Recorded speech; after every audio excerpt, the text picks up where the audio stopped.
ढ्यमाणं तीर्थं धम्मस्य कर्तारं शेषे पुण्यतीर्थैरे ससव्यसिद्धे विशुद्धस्वभावे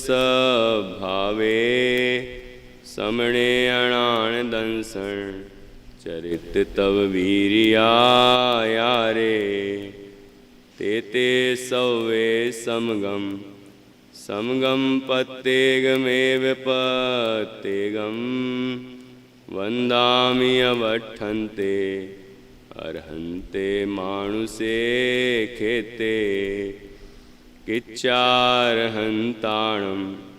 सिद्धाणं तर्णमो गणहराणम् अध्यावयवगाणं साहूणं चेव सवेसिं तेसिं विशुद्धदंसणाणपहाणा समं समासेज्य उपसंपयामि सम्मं यथो निर्वाण संपत्ति। हे सर्वव्यापेक चिद्रूप स्वरूपाय परात्मने सोपलब्धि प्रसिद्धाय ज्ञानानंदात्मने नमः। हे लोलुप्त महामोह तमस्तोमं जयत्यदा प्रकाशयज्जगत्तत्त्व अनेकान्तमयं महा।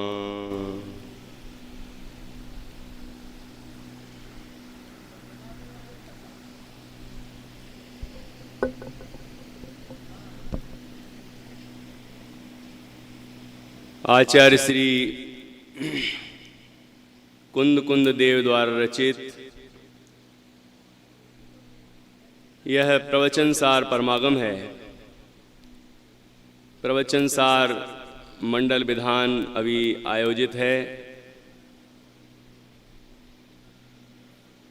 तो दादाजी के माध्यम से और अन्य विद्वानों के माध्यम से प्रवचन सार पर भी हम चर्चा सुन रहे हैं। प्रवचन सार का मंगलाचरण का प्रकरण है। इसमें आचार्य कुंद कुंद देव ने 5 गाथाओं में मंगलाचरण किया और आचार्य अमृतचंद्र देव जिन्होंने इसकी टीका की उन्होंने 2 मंगलाचरण किए, 2 श्लोक लिखे अनुष्टुप।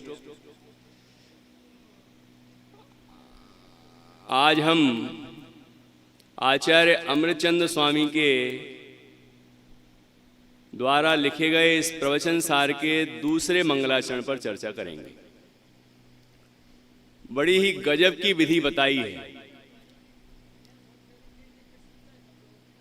यदि जीव को वास्तव में दुख लग रहे हों तो सुखी होने का उपाय इस एक श्लोक में गर्भित है। प्रवचन सार का जो सार है वो इस श्लोक में समागत है।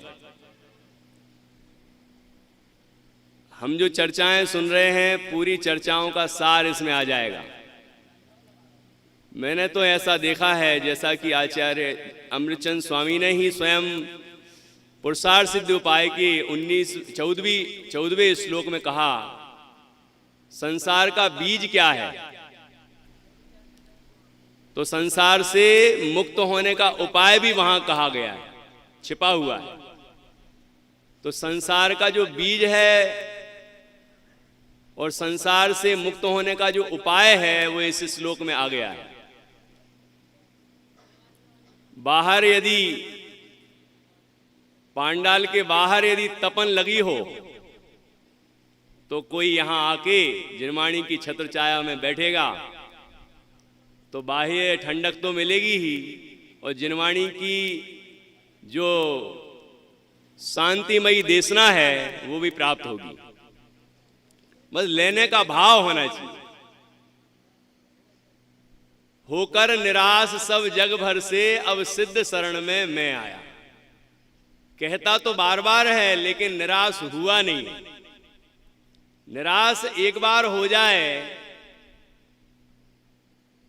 तो सिद्धों की शरण में आए ही आए, और सिद्धों की शरण में आ जाए तो निस्सिद्ध स्वभाव का अनुभव करके स्वयं सिद्ध हो जाए, ये गारंटी है। एक बार तो हम निराश होकर निराश सब जग भर से, कहा तो इतना सुंदर वचन है, लेकिन क्या हम निराश हुए हैं? हमें तो यही लगता है बस आता हूं मंदिर, जाता हूं, 5 मिनट में बाहर लौटता हूं। पहाड़ पे जा रहे हैं, बस 2 घंटे में वंदना करके लौट आएंगे। कोई सोचता है मैं गाड़ी लेके जाता हूं, 1 घंटे में लौट आऊंगा, मतलब लौट आऊंगा ये पहले कहता है, अभी गया तो है ही नहीं। अरे भाई जाओ तो, लौटने की बात पहले करता है। मतलब इसे कहां लौटना है? संसार में लौटना है। इसे कहां लौटना है? विषय भोगों में लौटना है। इसे कहां लौटना है कि ये घर गृहस्थी परिवार, ये जो संसार है, मोह राग द्वेष के प्रसंग है, इसमें लौटना है। मतलब दुख में लौटना है, क्योंकि उसे दुख लगा नहीं है। जिसे संसार में दुख लगे उसे मोक्ष में ही सुख लगेगा। जिसे संसार में थोड़ा सा भी सुख लगता है उसे मोक्ष में बिल्कुल भी सुख नहीं लगता, भले ही वो कहे, लेकिन लगता ही नहीं, ये गारंटी है। क्योंकि संसार में भी सुख हो और मोक्ष में भी सुख हो, ये संभव नहीं है। जिसे मोक्ष अवस्था ही सुख रूप लगती हो, वो संसार अवस्था को किसी भी तरह से क्षण मात्र के लिए भी सुखरूप अनुभव नहीं कर सकता। उसकी छटपटाहट जो होगी कि मैं बाहर में रहना ही नहीं चाहता, मुझे तो अंदर जाना है। ये ऐसा श्लोक है, मंगलाचरण है ये। आचार्य अमृतचंद स्वामी ने जितने भी ग्रंथ लिखे और जितनी भी टीकाएं की, उसके पहले मंगलाचरण में तो वो अरहंतों को नमस्कार करते हैं, इष्ट देव को नमस्कार करते हैं, सिद्धों को भी कर सकते हैं। लेकिन दूसरे मंगलाचरण में वो जिनवाणी को नमस्कार करेंगे, और जिनवाणी का जो सार है वो है अनेकांत। तो अनेकांतमयी वाणी को नमस्कार करते हैं, मतलब अनेकांत को नमस्कार करते हैं। इस श्लोक में भी आचार्य ने अनेकांत को नमस्कार किया। तो इस श्लोक पहले हम पढ़ेंगे, इसका पद्यानुवाद जो दादा ने लिखा है वो भी पढ़ेंगे, फिर इस पर चर्चा करेंगे। बड़ा ही सुंदर श्लोक है। मैं बोलता हूं, आप ध्यान से सुनना। हेलोल्लुप्त महामोह तमस्तोमं जयत्यदः प्रकाशयत् जगत् तत्व मनेकांतमयं महा। महामोहितम को करे क्रीड़ा में निस्तेज, सब जग आलोकित करे अनेकांतमय तेज। जो महामोह रूपी अंधकार समूह को लीला मात्र में नष्ट करता है और जगत के स्वरूप को प्रकाशित करता है, वह अनेकांतमय तेज सदा जयवंत वर्तता है। आपको मालूम है जैन दर्शन की मूलभूत पहचान क्या है?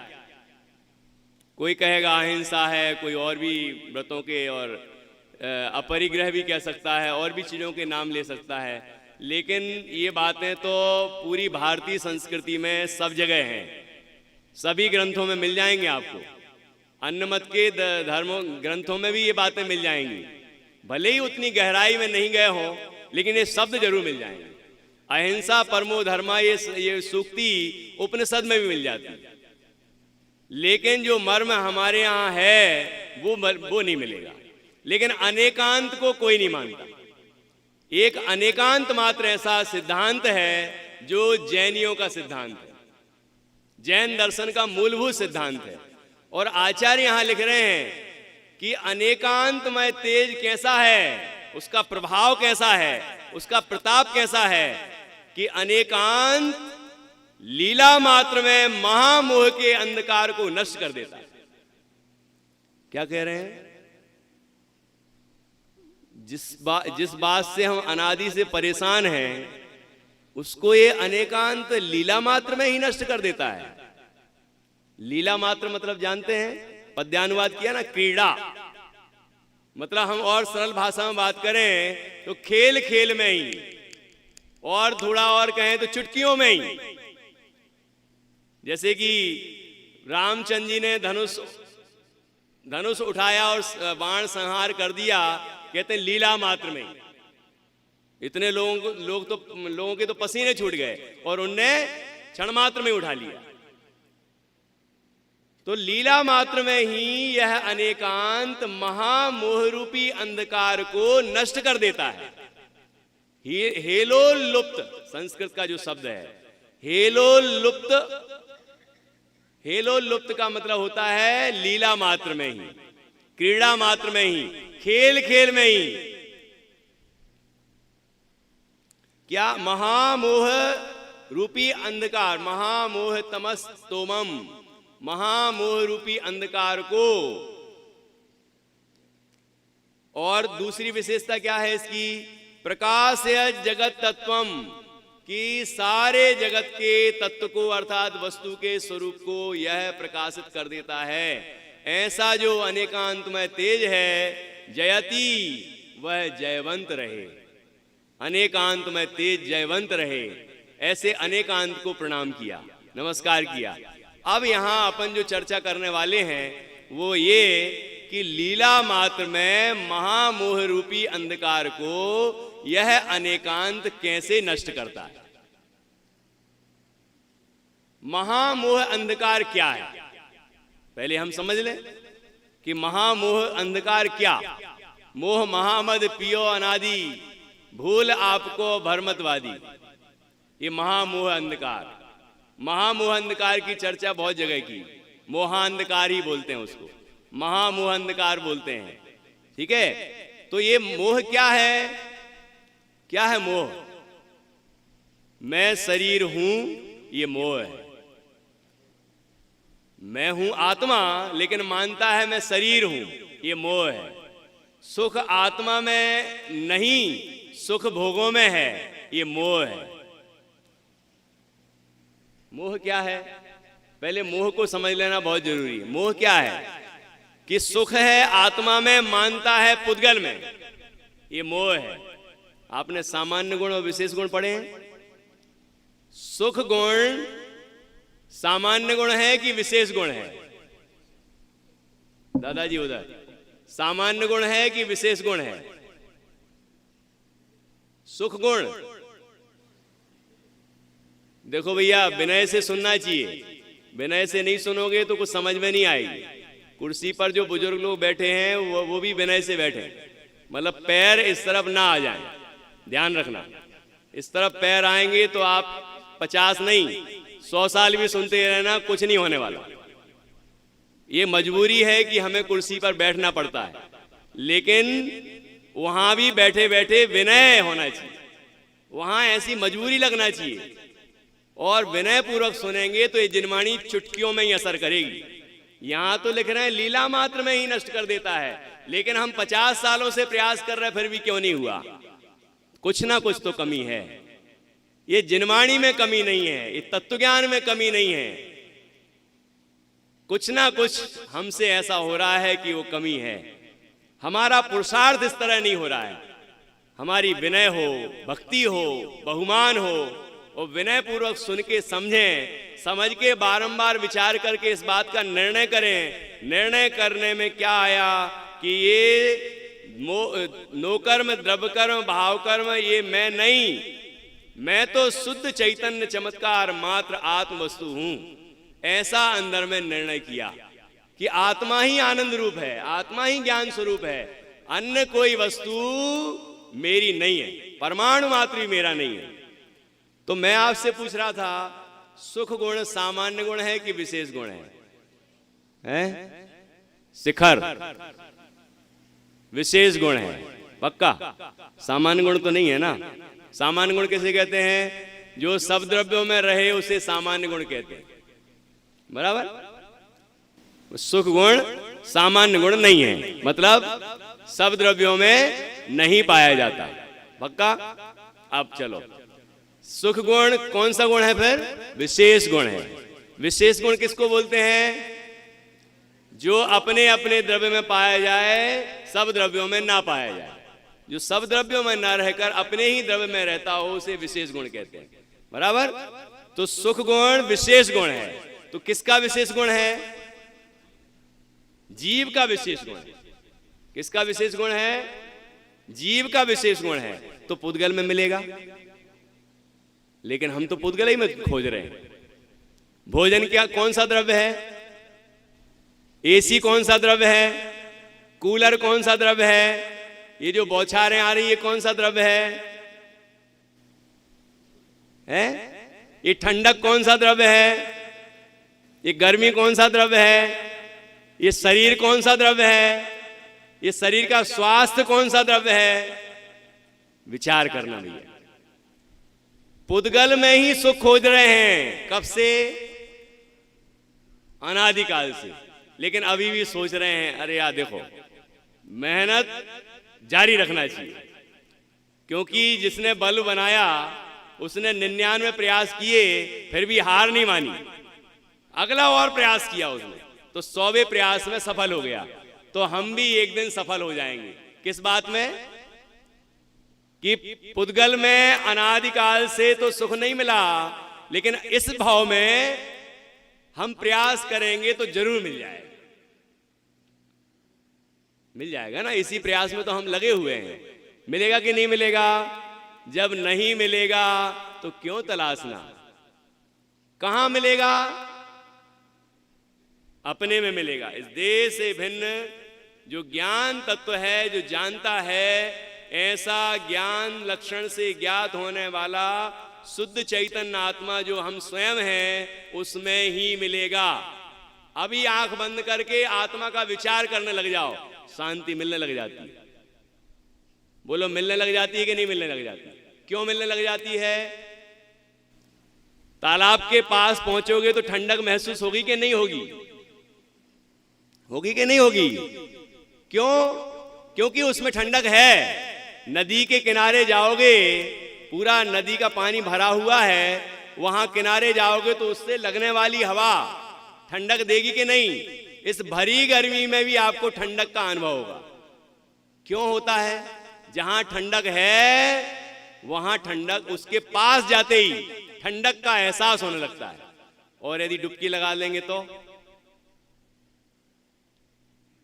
जैसे ही हम अंतर्मुख होते हैं, अंदर का विचार करना शुरू करते हैं, अपने को ज्ञान रूप देखने का प्रयास करते हैं, अपने ज्ञान लक्षण का निर्णय करने का प्रयास करते हैं, ये प्रयास करते हैं कि ज्ञान की प्रतिपल उठे तरंग, झांकता उसमें आत्म राम।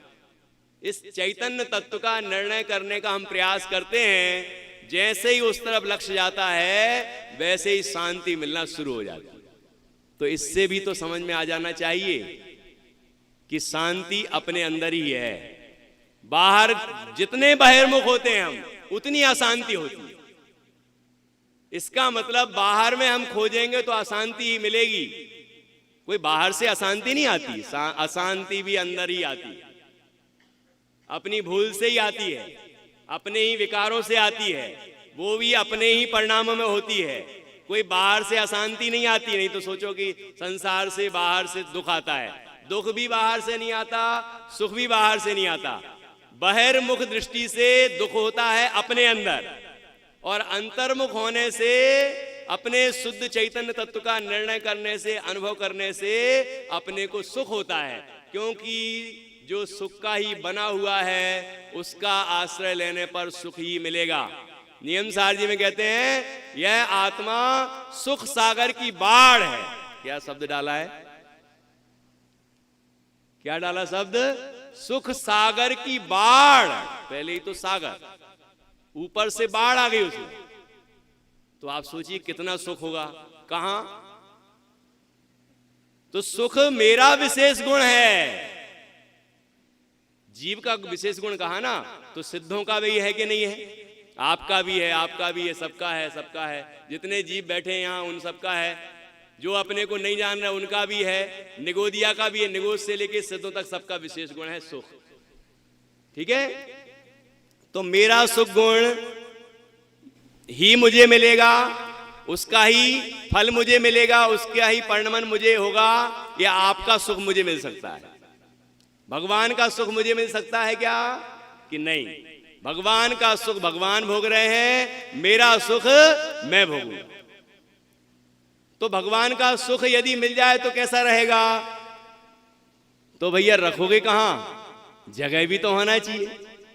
जब सुख से हमारा आत्म तत्व भरपूर है, आपूर्ण, जब परिपूर्ण है, तो उसके अंदर सिद्धों का सुख आ कैसे सकता है? अपना सुख किसी और को नहीं मिल सकता, किसी का सुख हमें नहीं मिल सकता, क्योंकि सबका सुख अपने अपने में ही है। सब जीवों का सुख अपने अपने में ही होता है, किसी का सुख किसी को प्राप्त नहीं होता। एक बार ब्रह्मचारी रविंद्र जी पंडित जी ने मुझे प्रश्न किया, मैं शास्त्री करके गया था। उन्होंने मुझे प्रश्न किया, स्त्री में सुख है कि नहीं है? शिखर बताओ। नहीं है। कहते हैं स्त्री में अनंत सुख है।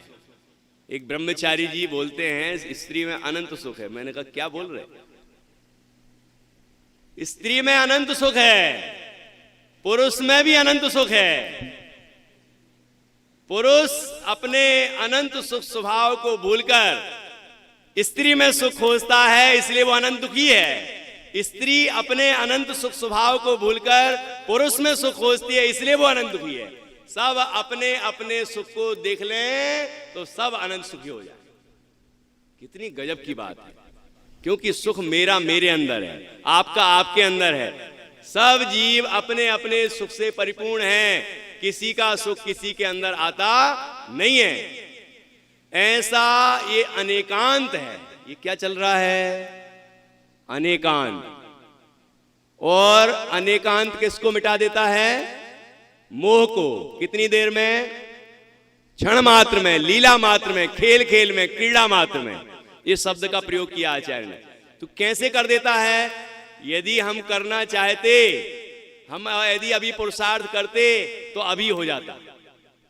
क्या मतलब? जीव को ऐसा लगता, अरे सुख तो मेरा ही स्वभाव है, मैं सुख से भरपूर तत्व हूं, मेरे बाहर सुख है ही नहीं, अपनी निधि तो अपने में है, बाह्य वस्तु में व्यर्थ प्रयास, जग का सुख तो मृग तृष्णा है, झूठे हैं उसके पुरुषार्थ, बाह्य जगत कुछ भी नहीं मेरा और न बाह्य जगत का मैं, यह निश्चय कर छोड़ बाह्य को, मुक्ति हेतु नित्य स्वस्थ रमे। क्या है? हाँ, स्थिर हो, छोड़ नहीं। हाँ, बाह्य जगत कुछ भी नहीं मेरा और न बाह्य जगत का मैं, यह निश्चय कर छोड़ बाह्य को, मुक्ति हेतु नित्य स्वस्थ रमे। यही है ना? इतनी सी सरल बात है। और पुरुषार्थ सिद्धि उपाय में यही लिखा है। 14वां श्लोक देखना आप कि संसार का बीज क्या है। इतनी सी बात। क्या इतनी सी बात है? कि मैं ज्ञान स्वरूप तत्व हूं, मेरा ज्ञान स्वपर प्रकाशक है, इसलिए आत्मा भी उसमें प्रकाशित होता है, मतलब ज्ञात होता है, और पर पदार्थ भी आत्मा में ज्ञात होते हैं। ज्ञात होते हैं ये स्वभाव है, लेकिन उसमें आते नहीं ये भी स्वभाव है। ठीक है? लेकिन जीव को ऐसा लगता है कि मेरे में ये आ गए, ये संसार का बीज है। बीज क्या पकड़ा? एव मयम कर्म कृतई भावई अस्माहितोपि युक्तैव प्रतिभाति बालिसा नाम प्रतिभासा सखलु भव बीजम। संसार का बीज इतना ही है। कितना है? कि मैं ज्ञान स्वरूप तत्व हूं, मेरे ज्ञान में ये कर्म नो कर्म इनके उदय और पर पदार्थ, ये सब कुछ दिखाई देता है। दिखाई देने पर भी वो मेरे में समाहित नहीं होते, मेरे में प्रविष्ट नहीं होते, मेरे में नहीं आते। लेकिन इस जीव को ऐसा लगता है कि मेरे में आ गए। ये भाव बीज है, संसार का बीज यही है। अनेकांत क्या कहता है? अनेकांत किसको बोलते हैं? अनेकांत की परिभाषा क्या है? वस्तु में वस्तुपने को निपजाने वाली। इसी ग्रंथ में ना आखिरी में, नहीं उसमें है समय सार जी में परिशिष्ट अनेकांत की परिभाषा। वस्तु में वस्तुपने को निपजाने वाली, नित्य अनित्य, अस्ति नास्ति आदि परस्पर विरुद्ध अनंत धर्मों का एक साथ प्रकाशित होना वह अनेकांत है। मतलब आत्मा अपने अनंत धर्म रूप प्रति समय है, अनंत धर्म स्वरूप है। यह होना ही अनेकांत है। प्रत्येक वस्तु अनेकांत स्वरूप है। सब अपने अपने अनंत धर्मों से युक्त हैं, अनंत गुण, अनंत धर्म, अनंत शक्तियों से युक्त हैं। अपनी अपनी जाति की धर्म शक्तियां सब में हैं। मेरा वैभव भी परिपूर्ण है, मैं भी अनंत धर्मों से परिपूर्ण हूं। उसमें सबसे मुख्य गुण, सबसे शुरुआत में जो बताया जाता है वो अस्ति और नास्ति। कौन सा धर्म? अस्ति और नास्ति। अस्ति नास्ति एक साथ ही है आत्मा। इसका प्रतिपादन स्याद्वा शैली में होता है। जो अस्ति रूप है वही नास्ति रूप है, जो अस्ति रूप है वही नास्ति रूप है। मतलब सरल भाषा में कहें, जो है वही नहीं है। अन्य दर्शन वालों को ये बात समझ में नहीं आती। वो ये कह के मजाक उड़ाते हैं, जो है वही नहीं है। ऐसा कैसे? ये तो गलत बात है ना। जो है वही नहीं है, ऐसा कैसे हो सकता है? कि कैसे हो सकता है? विनय पूर्वक यदि समझने की जिज्ञासा हो तो जैन दर्शन के ग्रंथ हमें समझा सकते हैं, ज्ञानी जन समझा सकते हैं। ठीक है, समझना चाहता ही नहीं और मजाक उड़ाता है, तो फिर कैसे समझ में आएगा कि वस्तु स्थिति ऐसी है कि प्रत्येक वस्तु अपने स्वरूप से, मतलब स्वचतुष्टय से है और पर रूप से नहीं है। मतलब एक ही अपेक्षा से, एक ही दृष्टि से दो बातें कही जाएं तो ये मजाक वाली बात। लेकिन दो दृष्टियों से, दो धर्मों की अपेक्षा से एक वस्तु, चूंकि दोनों धर्म स्वरूप है, इसलिए एक वस्तु को कहा जाता है ये वस्तु की व्यवस्था है। जैसे मैं आपसे पूछता हूं, ये क्या है? माइक है ना? माइक है तो ये ग्रंथ है कि नहीं? ये माइक जो है वो ग्रंथ भी है क्या? माइक ग्रंथ नहीं है ना, तो अग्रंथ कह सकते हैं क्या इसको? अग्रंथ मतलब ग्रंथ पने का इसमें अभाव है ना? अभाव नहीं है। मतलब ये ग्रंथ है, ये माइक ग्रंथ है कि नहीं? माइक तो माइक है, माइक ग्रंथ नहीं है। मतलब अग्रंथ स्वभाव है इसका, ग्रंथ नहीं होने का स्वभाव है इस माइक का। ठीक है? और ये पंखा नहीं होने का स्वभाव इसके अंदर, अपंखा है ये। बोलो है कि नहीं है? ये अछावर है जो, ये इसमें है क्या कि नहीं है? तो ये इसका नास्ति धर्म भी इसके अंदर है, इसका ये नास्ति धर्म की इसके अंदर अस्थि है। बोलो है कि नहीं? मतलब ये माइक पने से है, लेकिन अन्य वस्तु की अपेक्षा नहीं है। तो ये नहीं है कि अन्य वस्तुओं की अपेक्षा नहीं है, कि इसके अंदर ही ऐसा धर्म है कि जिसके कारण अन्य वस्तु इस रूप नहीं होती। अन्य वस्तु इसके रूप ना हो, ऐसा इसका खुद का धर्म है। ऐसे ही प्रत्येक जीव, प्रत्येक द्रव्य अपने अपने अस्थि स्वभाव से है और पर रूप कभी नहीं होता और पर इस रूप नहीं होता। ये नास्ति धर्म भी आत्मा के अंदर ही है। आत्मा में भी अस्थि नास्ति धर्म है और पुद्गलादि द्रव्यों में भी अपने अपने अस्थि नास्ति धर्म। पुद्गल भी हमारे रूप नहीं हो सकता। सर्व शुद्ध ज्ञान अधिकार में आचार्य कहते हैं, मानो पुद्गल हंसता है। क्या बोला है? मानो पुद्गल हंसता है कि अरे ये मेरा स्वामी बन रहा है। मैंने तो कभी नहीं कहा कि ये जीव मेरा स्वामी है, लेकिन ये समझता है कि मैं इस परमाणु का स्वामी है। ये विचार करके मानो मानो मतलब अलंकार है, उसको हंसी आ रही है कि मेरा स्वामी तो मैं ही हूं, ये मेरा स्वामी कहां से हो गया।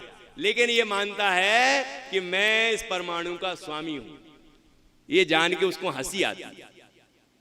कहने का तात्पर्य क्या, प्रत्येक द्रव्य अस्थि नास्ति आदि अनंत धर्म स्वरूप हैं। सबको सबके अपने अपनी जाति के धर्म हैं, अस्थि नास्ति धर्म सब द्रव्यों में। तो अब इस पर विचार किया जाए। ये अनेकांत क्या हुआ कि अस्थि नास्ति आदि अनंत धर्म प्रत्येक वस्तु में प्रकाशित होते हैं, मतलब हैं। सब वस्तुएं अनेकांत स्वरूप हैं। तो मैं अपने अस्थि धर्म से संपन्न हूं, पुद्गल वो अपने उसके अस्थि धर्म से संपन्न है। मेरे अंदर नास्ति धर्म भी है, जिसके कारण मैं पर रूप नहीं होता और पर मेरे रूप नहीं होता। ये मेरा स्वरूप है। ऐसा जो जीव विचार करता है उसको मोह हो सकता है क्या? जरा ध्यान से सुनेंगे तो समझ में आएगी बात। क्या कह रहे हैं? क्या कहा? थोड़ा सरल उदाहरण देता हूं। बाबूजी युगल जी साहब एक उदाहरण देते थे। क्या उदाहरण देते थे? एक महल है, एक महल में राजा उस महल के अंदर जो जो कुछ भी उसके अंदर है उसका स्वामी है, उसका भोग करता है, ठीक है। लेकिन उसके अंदर जो कुछ है उसका तो भोग करता है, लेकिन उस महल के बाहर द्वारपाल भी खड़े रहते हैं। वो क्या करते हैं? उन द्वारपालों का क्या काम है? द्वारपालों का काम है कि बाहर के लोग अंदर ना आ पाए, डिस्टर्ब करने के लिए। बाहर के लोग अंदर ना आ पाए, ये द्वारपालों का काम है। अच्छा बताओ, वो द्वारपाल महल के अंदर रहते हैं कि महल के बाहर रहते हैं? थोड़ा सोचो। महल के अंदर हैं कि महल के बाहर हैं? बाहर। तो मतलब दूसरे की जमीन पर खड़े रहेंगे। भारतीय सैनिक जो सीमा पर हैं वो भारत की सीमा के अंदर रह के भारत की सुरक्षा करते हैं शत्रुओं से, कि भारत के बाहर रह के? ख्याल में आया कि नहीं आया? ऐसे वो द्वारपाल उस महल के द्वार पर खड़े रहते हैं और बाहर के लोगों को अंदर नहीं आने देते। ऐसे ही अस्थि धर्म हमारे जो अनंत वैभव है उसका अपने को रसपान हो, अपने में आपरूप रहे, इसकी व्यवस्था करता है। और नास्ति धर्म क्या करता है कि पर पदार्थ मेरे अंदर प्रवेश ना कर जाए, ऐसा सुरक्षा कवच नास्ति धर्म है। और वो हमें प्राप्त हुआ है अनादिकाल से ही है। अनादि अनंत शाश्वत मेरा धर्म है, मतलब मेरे अंदर पर आ ही नहीं सकता। ये मेरा धर्म है, ये मेरा स्वरूप है, ठीक है। तो इस तरह मैं अपने स्वरूप रूप हूं और पर रूप कभी होता ही नहीं। अब मेरा जो लक्षण है उससे अपन समझते हैं। अपना लक्षण क्या है? ज्ञान। आत्मा की पहचान ज्ञान से होती है। आत्मा का जो स्वरूप है वो ज्ञानमयी है। और ज्ञान की व्यवस्था कैसी है? पंडित टोडरमल जी ने लिखा कि जहां जहां ज्ञान है वहां वहां आत्मा है, और जहां आत्मा नहीं है वहां ज्ञान भी नहीं है। तो अंदर में देखो, जहां जहां ज्ञान है वहां वहां आत्मा है, ठीक है। तो वो ज्ञान स्वरूप जो तत्व है वो आत्मा है। उस आत्मा में और ज्ञान में क्या अंतर है? आत्मा अंदर रहता होगा, ज्ञान बाहर बाहर रहता होगा, ऐसा है क्या? ज्ञान की प्रतिपल उठे तरंग, झांकता उसमें आत्म राम। तो ज्ञान की तरंग जो है वहीं आत्मा विराजमान है या उसके अंदर विराजमान है? वही है, वही है, अभेद्य है, वही है। अभेद से देखें तो अलग नहीं है, लेकिन तरंग है वो पर्याय है, और पर्याय में त्रैकालिक तत्व विद्यमान है। तो कहीं और जाने की जरूरत नहीं है, जहां ज्ञान हो रहा है वहीं गायक है। इतना सरल तत्व है। अभी आप गुणस्थान विवेचन यदि सुन रहे हो तो एक बात बहुत जोरदार आई थी। क्या जोरदार आई थी? कि तिर्यंचों को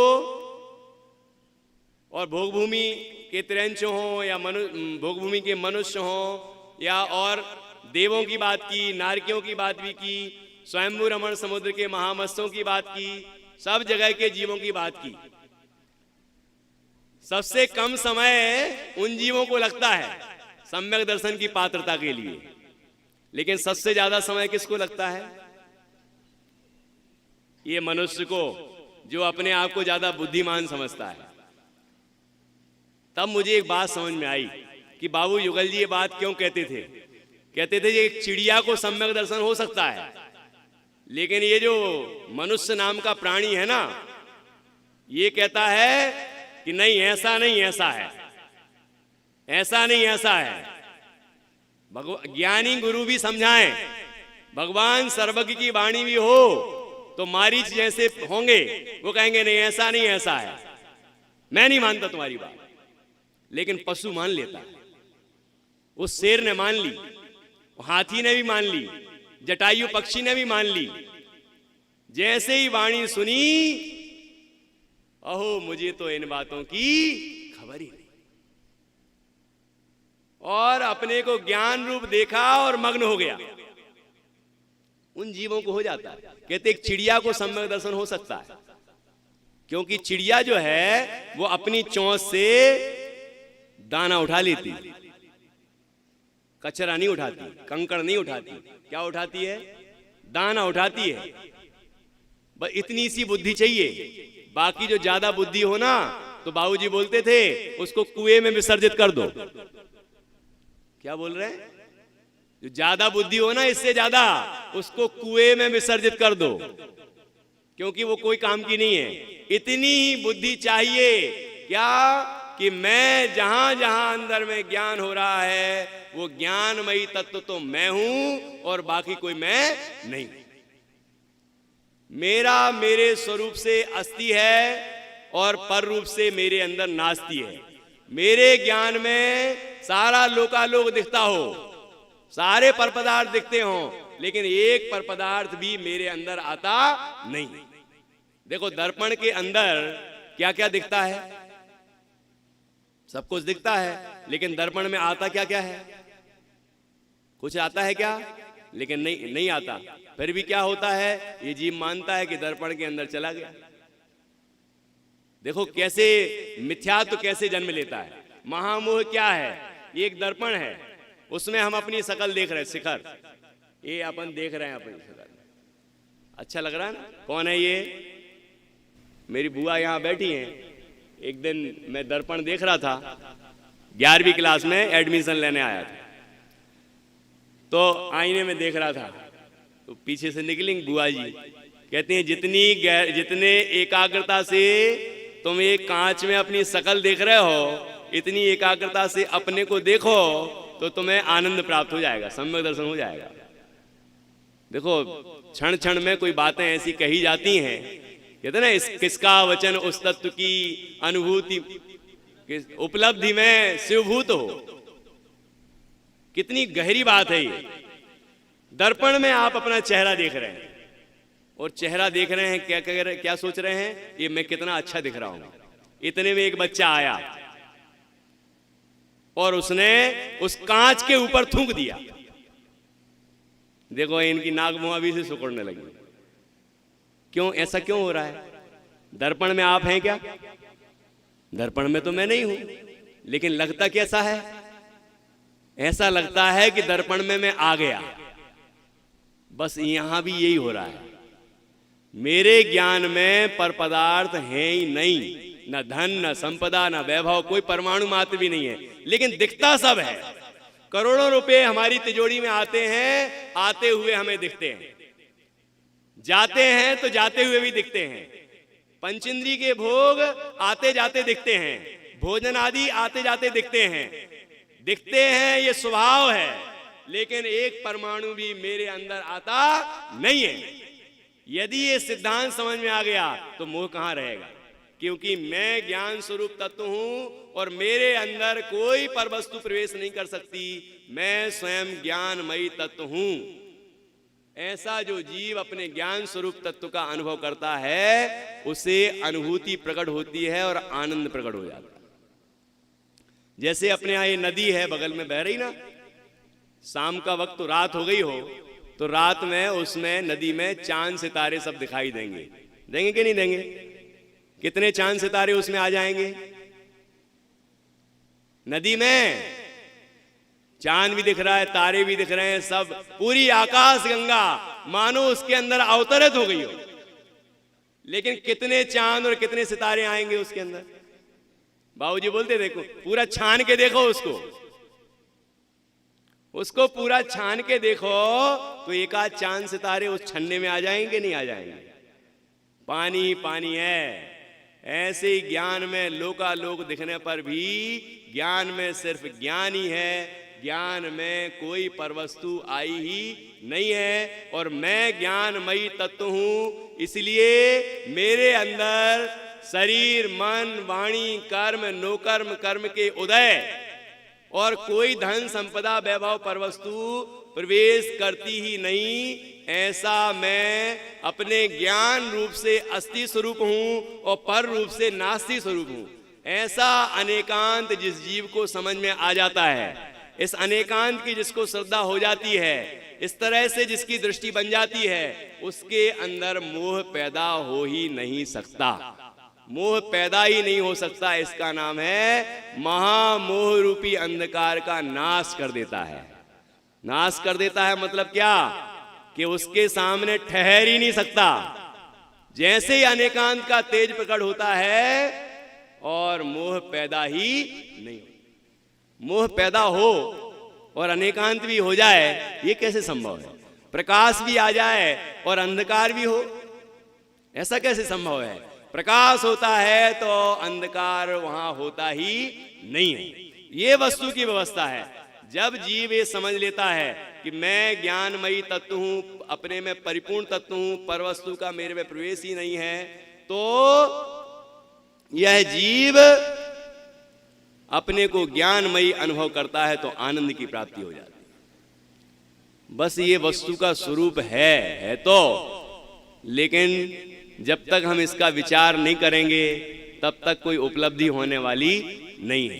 12 भावना में जयचंद जी छाबड़ा जी की 12 भावना है ना, उसमें अन्यत्व भावना में आया है।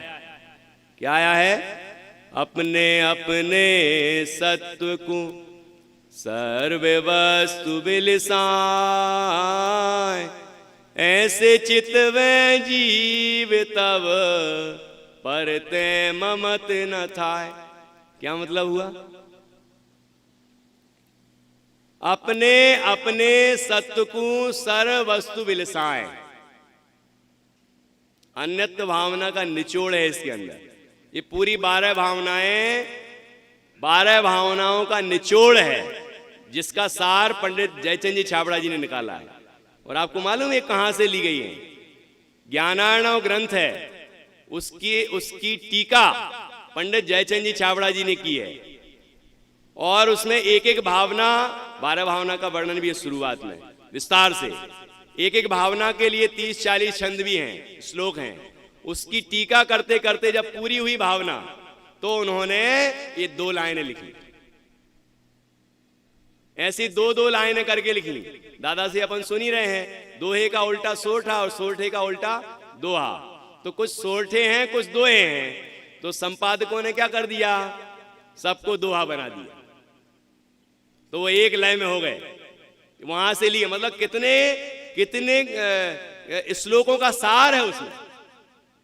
क्या कह रहे हैं? अपने अपने सत्व को सर्व वस्तु विलसाएं। प्रत्येक वस्तु अपनी अपनी सत्ता को विलसाती है, अपनी अपनी सत्ता में विलास करती है, अपनी अपनी सत्ता को प्रकाशित करती है। सब अपने अपने में रहते हैं, कोई किसी में नहीं रहता। सबके बंगले अलग अलग हैं, सबकी 4 दीवारें अलग अलग हैं, सबके स्वचतुष्टय अलग अलग हैं। ये वस्तु की व्यवस्था, कोई किसी को छूता भी नहीं, स्पर्श ही नहीं करता, ऐसी वस्तु की व्यवस्था है। अपने अपने सत्य को सर्व वस्तु बिलसाएं। ये तो वस्तु की व्यवस्था है, लेकिन इतने से काम नहीं बनेगा। ये तो वस्तु है ऐसी, लेकिन अगली लाइन में क्या लिखते हैं? ऐसे चितवें जीव तब। क्या लिख, शर्त क्या है? जब तब का समय लिखा, काल लब्धि। ऐसे चितवें जीव तब, कि जब जीव ऐसा चिंतन करें कि मैं मेरी ज्ञान सत्ता में ही विलास करता हूं, मेरे अंदर पर की सत्ता प्रवेश कर नहीं सकती, और पर की सत्ता के अंदर पर ही है, मैं उसमें जा नहीं सकता, मैं पर रूप नहीं हो सकता और पर मेरे रूप नहीं हो सकता, मैं मुझ रूप ही रहता हूं, पर रूप ही रहता है। ऐसे चितवे जीव तब परते ममत न थाए। यदि हमें अभी भी पर से ममत्व हो रहा है, यदि हमें अभी भी पर पदार्थों में अपनापन आ रहा है, इसका मतलब हमने ऐसा चिंतन नहीं किया, क्योंकि उसका फल है ही। पर से ममत्व नहीं होना ये फल है। और माध्यम क्या है, साधन क्या है? कि ऐसे चित्त में, कैसा चित्त में, कैसा चिंतन करें कि मैं अपने स्वरूप से अस्थि रूप हूं और पर रूप से नास्ति रूप हूं। पर पदार्थ मेरे रूप नहीं होता और मैं पर पदार्थ रूप नहीं होता। ऐसी वस्तु की व्यवस्था है, मेरे अंदर पर का प्रवेश नहीं होता। ये हम किसकी भूमि पर बैठे हैं? सिद्ध भूमि है, ये सिद्ध भूमि। आपने गुरुदत्त गौरव पढ़ा है कि नहीं पढ़ा? गुरुदत्त गौरव एक किताब है, उसमें गुरुदत्त महाराज की केवली की पूरी जीवनी लिखी है, और पूर्व भावों का, 4 पूर्व भावों का भी वर्णन है। पढ़ना चाहिए सबको। इतना जोरदार चित्रण है, इतनी जोरदार कथा है कि आप पढ़ेंगे तो आनंद आएगा, और निश्चित रूप से पर से विरक्ति होगी और अपने स्वरूप में अनुरक्ति होगी। ठीक है? गुरुदत्त स्वामी को जो मुनिराज थे, इसी पर्वत की तलहटी में जो खेत है, और कहते हैं उस खेत में आज भी लोग खेती नहीं करते, इतना महात्मा है, खेती करने नहीं जाते उसमें। ठीक है? वहां जब मुनिराज खड़े हुए थे, और वहां जो घटना आपने देखी, एक नाटक हुआ था ना यहाँ, तो मुनिराज को उस कपिल नाम के ब्राह्मण ने क्रोधवश क्या किया कि रुई वगैरह से, रुई और जो भी कोई कहीं आता कपड़े, वो चींथरे, वो लपेट दिए शरीर से, रुई वगैरह लपेट दी और आग लगा दी। यहां अब आप सोचो कि बाहर थोड़ी सी गर्मी लगती है तो अपन को कितनी तकलीफ हो जाती है। अभी लाइट चली जाए और पंखे बंद हो जाए, फिर कौन सा आत्मा याद आएगा? ऐसे वक्त यदि आत्मा याद आए, ऐसे वक्त यदि उस गर्मी से भिन्न अपना ज्ञायक दिखाई दे, तो समझना चाहिए हम आत्मार्थी मुमुक्षु हैं। नहीं तो हमें पहले ये दिखता है कि पंखा कहां लगा है। पंखा दिखता है तो ज्ञायक नहीं दिखेगा। ये जब तक विषयों में आसक्ति है, विषयों में सुख बुद्धि है, तब तक आत्मा में सुख बुद्धि नहीं हो सकती। ये फैक्ट है बिल्कुल। जिसको 100% आत्मा ही सुखरूप लगता है, उससे ही आत्मा की अनुभूति होगी। जिसे 100% पर पदार्थों में सुख नहीं लगता है, उससे ही आत्मा की अनुभूति होगी। कोई सोचे बाहर में भी लड्डू खा लें, बाहर में भी सुख तलाश लें और आत्मा में भी मिल जाए, ये कोई संभव नहीं। तो क्या हुआ? गुरुदत्त मुनिराज, यहां वो रुई जल रही थी, और रुई के साथ फिर उनकी शरीर भी जलने लगा, और शरीर जलता जा रहा है, लेकिन उनका उपयोग कहां लगा है? तो आत्मा भी जल रहा होगा कि नहीं जल रहा होगा? नहीं जल रहा होगा। जहां चमड़ी थी वहां आत्मा था कि नहीं है? जहां चमड़ी थी वहां आत्मा था कि नहीं था? तो चमड़ी तो जल रही है, तो आत्मा नहीं जला होगा, नहीं जला होगा। यहां आकाश है ना, ये आकाश है, इधर के नहीं है, ये ऊपर ही है। बाल बहुत पढ़ाना पड़ेगा, है? यहां आकाश है, यहां तलवार चलाओ, आकाश कितना कटेगा, कितना हिलेगा, क्या होगा उसको, कुछ होगा? वहीं जहां चमड़ी है, यहां भाई जी बोलते थे एक गदेली पे मैं आत्मा दिखा रहा हूं, आप बोलते थे, लोग कहते आत्मा को दिखाओ, आत्मा आत्मा करते हो, बोले ले देखो ये आत्मा है। भाई जी बोलते ये आत्मा है। पहले समझ में नहीं आती थी बात, पर समझ में आ गई कि ये यहां आत्मा है कि नहीं, बोलो जिक्र है आत्मा नहीं है, यहां आत्मा है, एक क्षेत्र का संबंध है, यहां आप उंगली रखोगे ही और आपको ज्ञान होगा। जहां जहां ज्ञान है वहां वहां आत्मा है, तो यहां भी आत्मा है। ये चमड़े की आंख से देखेंगे तो नहीं दिखेगा। वो मुनिराज अपने को ज्ञायक देख रहे थे, अब मैं अपने स्वचतुष्टय में हूं, मेरी सत्ता में पर वस्तु का प्रवेश होता नहीं, मेरी जो चैतन्य सत्ता है, मेरा जो अनेकांत स्वरूप है, मैं पर रूप होता नहीं और पर मेरे रूप नहीं होता, और मैं अपने अनंत गुण धर्म शक्तियों के वैभव में विलास करता हूं, मेरे अंदर अग्नि का प्रवेश नहीं हो सकता। और अपने ज्ञायक में मग्न हुए और स्वरूप स्थिरता बढ़ती गई और शुक्ल ध्यान की श्रेणी चढ़े और केवल ज्ञान हो गया। ये कोई कठिन बात नहीं है, आचार्य यहाँ इतनी सरल और संक्षिप्त भाषा में लिखते हैं। ये प्रवचन सार जी का जो आचार्य अमृतचंद स्वामी द्वारा रचा गया दूसरा मंगलाचरण, जिसमें अनेकांत में तेज को जयवंत कहा, उस अनेकांत की विशेषता बताई कि अनेकांत लीला मात्र में ही, क्रीड़ा मात्र में ही, खेल खेल में ही, क्षण मात्र में ही महामोह रूपी अंधकार को नष्ट करता है। ये कैसे करता है इसकी हमने चर्चा की है। पर से नास्ति रूप में हूँ और स्वरूप से अस्थि रूप हूँ, ऐसा नास्ति धर्म भी मेरे अंदर है। मैं ज्ञान रूप तत्व हूँ, अनंत गुण धर्म शक्तियाँ अपने ज्ञान रूप तत्व में ही प्रकाशित होती हैं। ज्ञानमयी सत्ता है, ऐसा ज्ञानमयी तत्व में हूँ, ऐसा जो अनुभव करता है उसको मोह पैदा ही नहीं होता। अब हम सभी भाई साहब पधार गए हैं तो उनकी कक्षा का लाभ प्राप्त करेंगे।